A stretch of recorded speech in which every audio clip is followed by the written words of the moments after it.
With the NeaToBot Vac D7 connected robot's virtual no-go lines, you can tell your robot where to clean and where not to, right from your smartphone.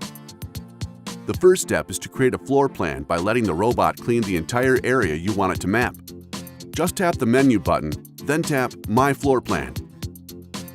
The app will give you some information about the mapping process, then ask you to open all doors in the area to make sure that you get a complete map.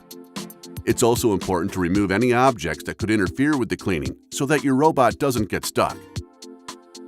Once you've prepared the area, tap Start Cleaning and let the robot clean the entire area without interfering with it. When the robot is finished cleaning, the main screen of the app will have a button that says New Floor Plan Available. Tap it, then review the floor plan. If the image looks like an accurate map of the area, then tap Yes at the bottom of the screen.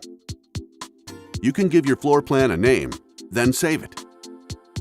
Now you can add no-go lines to tell the robot to avoid things like pet bowls, kids' play areas, or delicate pieces of furniture.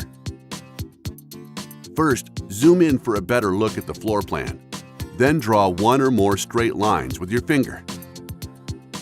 When you're done, tap Save at the bottom of the screen, and your robot will avoid the areas you've specified.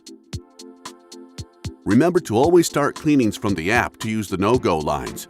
Pressing the Start button on the robot will do a regular cleaning without no-go lines.